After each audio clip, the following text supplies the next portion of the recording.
Despite being committed to significant vision, he had done his best to launch early and iterate. Thus, we have facing a pivot or preserve moment just 8 months into the life of his company.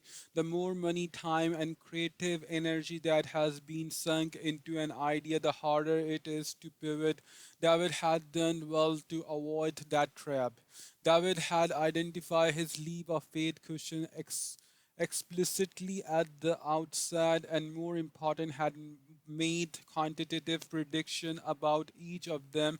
It would not have been difficult for him to declare success retroactively from that initial venture. After all, some of his metrics, such as activations, were doing quite well. In terms of gross metrics, such as total usage, the company had positive growth. It is only because David focused on actionable metrics for each of his leap of faith questions that he was able to accept that his company was failing. In addition, because David had not wasted energy on premature PR, he was able to make this determination without public embarrassment or distraction. Failure is the prerequisite or learning the problem with the notion of shipping product and the seeing and then seeing what happened in is that you are guaranteed to success at seeing what happens. But then what, as soon as you have a handful of customer, you likely to have five opinions about what to do next. Which should you listen to? Walt's end results were okay, but they were not good enough. David felt that although his optimization was improving the metrics, they were not trending towards a model that would sustain the business overall. But like all good entrepreneurs, he did not give up prematurely. David decided to pivot and test a new hypothesis, a pivot record that we keep one foot root in what we have learned so far while making a fundamental change in strategy in order to seek even greater validated learning. In this case, David direct contact with customer proved essential. He had heard three recurring bits of feedback in his testing. Number one, I always wanted to get more involved. This make it so much easier. Number two, the fact that you prove I have a voter matter. Number three, one ha- there's no one here. Was the point of coming back? David decided to undertake what I call a zoom in pivot, refocusing the product on what previously had been considered just one feature of larger whole thing of the customer comment above. Customer like the concept, they like the voter registration technology, but they aren't getting value out of the social networking part of the product.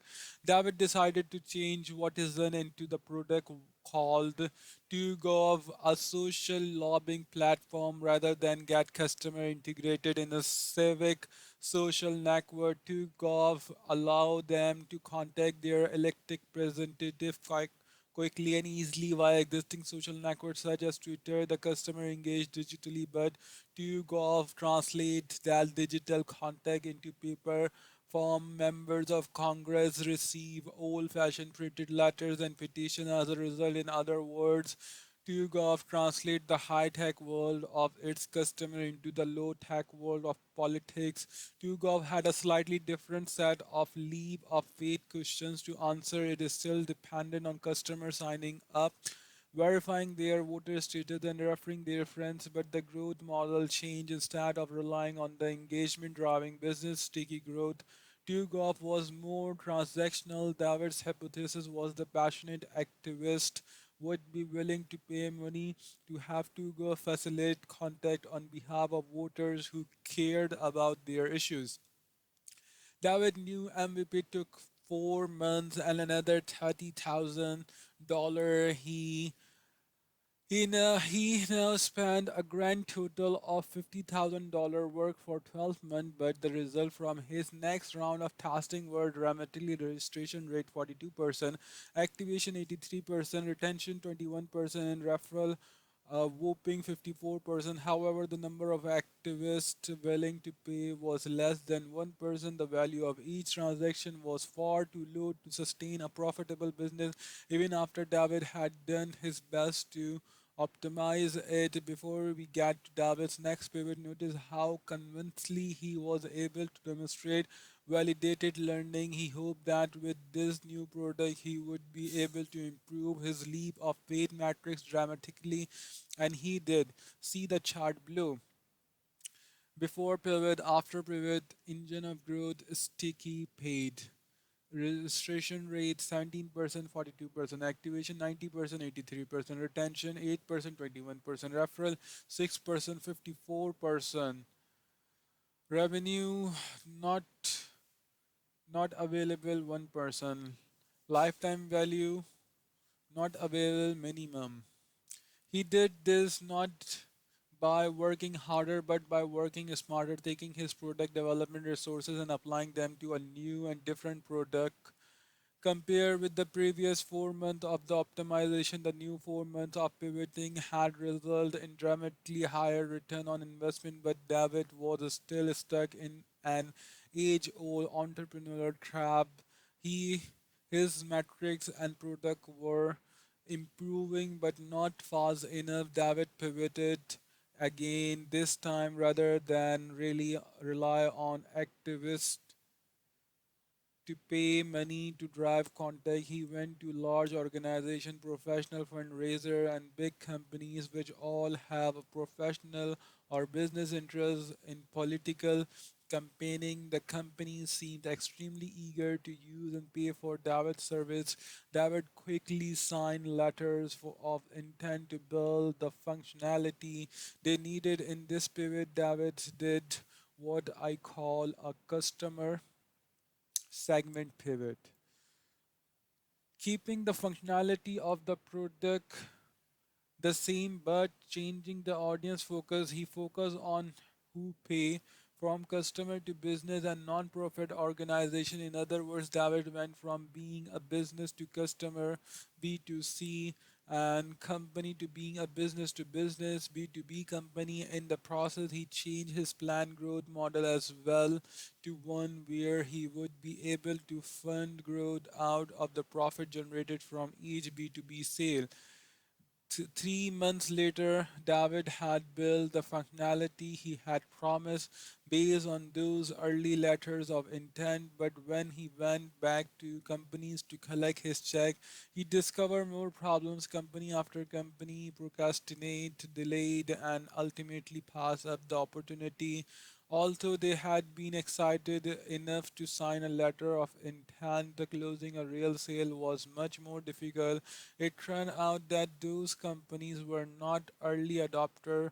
On the basis of the letter of intent, David had increased his head count, taking on additional sales staff and engineers in anticipation of having to service higher margin business to business account. When the sales didn't materialize, the whole team had to work harder to try to find revenue elsewhere. Yet, no matter how many sales call they went on, and no matter how much optimization they did to the product, the model wasn't working.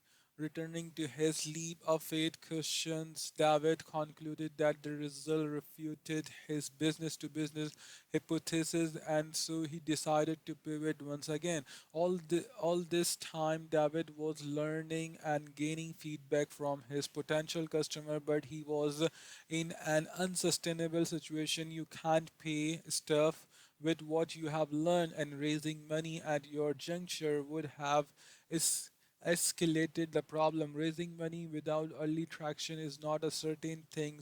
If he had been able to raise money, he could have kept the company going, but would have been pouring money into a value destroying engine of growth. He would be a high pressure situation, use investors' cash to make the engine of growth work, or risk having to shut down the company or be placed. David decided to reduce staff and pivot again, this time attempting what I call a platform pivot. Instead of selling an application to one customer at a time, David envisioned a new growth model inspired by Google AdWords platform. He built a self-service self-sales platform where anyone could become a customer with just a credit card. Thus, no matter what cause you were passionate about, you could go to two golf websites and two golf would help you find new people to get involved. As always, the new people were verified registered voters, and so their opinions carried weight the elected official. The new product took only one additional month to build and immediately showed results: 51% sign up rate, 92% activation rate, 28% retention rate, and 64% referral rate. See the chart below. Most important, 11% of these customers were willing to pay 20 cents per message. Most important, this was the beginning of an actual growth model that could work. Receiving 20% per message might not sound like much, but the high referral rate meant that TuGolf could grow its traffic without spending significant marketing money. This is the viral engine of growth. Before pivot, after pivot, engine of growth, paid viral. Registration rate 42%, 51%. Activation 83%, 92%. Retention 21%, 28%. Referral 54%, 64%. Revenue 1%, 11%. Lifetime value LTV minimal $0.2 per message. What is in the story exhibits some common pattern. One of the most important to note is the acceleration of MVP. The first MVP took 8 months, the next 4 months, then three, then one. Each time David was able to validate or refute his next hypothesis after than before. How can one plan this acceleration? It is a tempting to credit it to the product development work that had been going on. Many features had been created and with them a fair amount of infrastructure. Therefore, each time the company pivoted, it didn't have to start from scratch. But this is not the whole story. For one thing, much of the product had to be discarded between pivot. Worse, the product that remained was classified as a legacy product, one that was no longer suited to the goal of the company, as it usually the case. The effort required to reform a took legacy product took extra work. Contracting these forces were the hard won lesson David had learned through each milestones. Watson's accelerated its MVP process because it was learning critical things about its customer market and strategy. Today, the 2 years after its inception, Watson's is doing well. They recently raised $1.5 billion from Facebook. Initial investors, Peter Thiel, one of the very few consumer internet investment he has made in recent year. Citizen systems now can process voter identity in real time for 47 states, representing 94% of the US population, and has delivered tens of thousands of messages of Congress. The startup Visa campaign used to Citizen tool to introduce the Startup Visa Act S.565, which is the first legislation introduced in the Senate solely as a result of social lobbying. These activities have attached these activities have attracted the attention of established Washington consultants who are seeking to improve Citizen tool in future polit- political campaign. David Benetti sums up his experience building a lean startup. In 2003, I started a company in the roughly the same space as I am today. I had roughly the same domain expertise and industry credibility fresh off the USA success, but back then buy company was a total failure despite consuming significantly greater investment. While now I have a business making money and closing deals, back then I did the traditional linear product development model, releasing an amazing product. It really was after 12 months of development only to find that no one would buy it. This time I produced four versions in 12 weeks and generated my first sale relatively soon after that. And it isn't just market timing. Two other companies that launched in a similar space in 2003 subsequently sold for tens of millions of dollars, and others in 2010 followed a linear model straight to the debt pool. A startup runaway is the number of pivots it can still make. Seasoned entrepreneurs often speak of the runway that their startup has left, the amount of time remaining in which a startup must either achieve liftoff or fail. This usually is defined as the remaining cash in the bank divided by the monthly burn rate or net drain on the account balance. For example, a startup with $1 million is the bank in the bank that is spending $100,000 per month has a project runaway of 10 months. When a startup start to run low on cash, they can extend the runaway two ways by cutting costs or by raise additional funds. But when entrepreneurs cut costs indiscriminately, they are as liable to cut the costs they are allowing the company to get through. It's built a major lean feedback loop as they are to cut waste. If the if the cut result is a slowdown to the feedback loop, all they have to accomplish is to help the startup go out of business more slowly.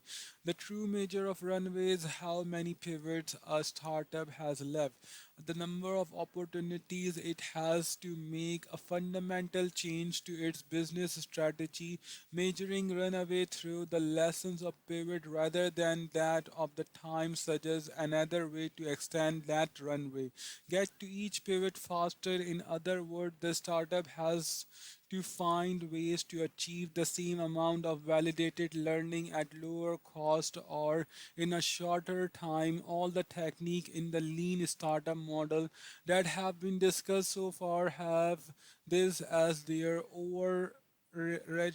overarching goal.